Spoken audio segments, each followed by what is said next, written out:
Siyanamkela Avalanche of Grace, gama lami nje uthenjiwe emolweni.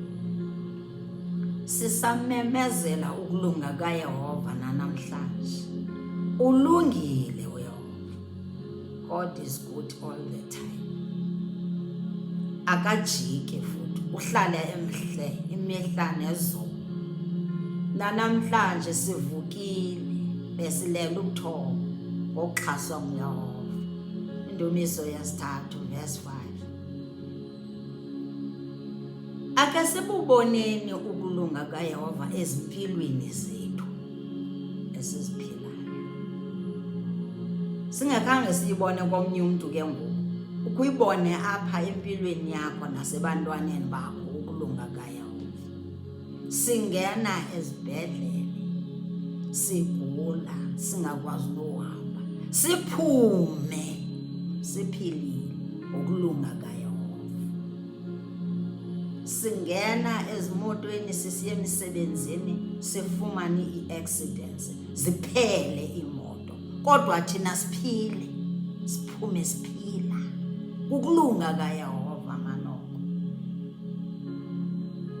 Silala siphilile, sivuke singakwazi nokwenza nto, kodwa uYehova xa simemeza asiphakamise. Andali zininzi into ezimbi ezenzekayo, kodwa ingathi simemezele into ezimbi kakhulu ukudlula ukulunga kaYehova. Ulungile uYehova, uyasithanda uYehova, akuzili uYehova ejonge thina.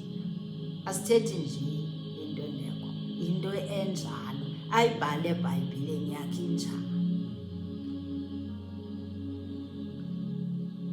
Ake kulo nyaka sicinge ngenye indlela, kulo nyaka ake siboneni ukulunga kaYehova. Ungaba ngasa uthi uvuka nje ungathi uvuka ube uchaza indlela amaphupha akho amabi ngakhona. Khawuvuka usithi ulungile manje.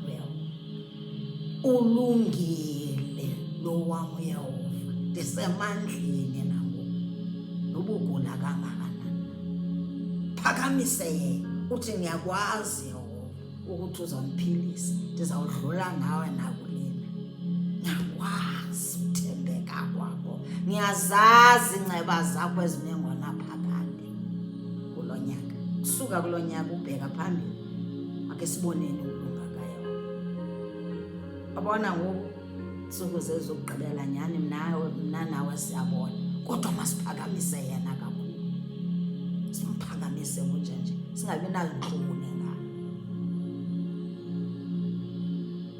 Iyona le nto utshaba liselibone ngathi njena lukhulu ukudlula uYehova, kanti angeke, alinamandla ukudlula uYehova. Unamandla manje uYehova. Inkosi kakhulu.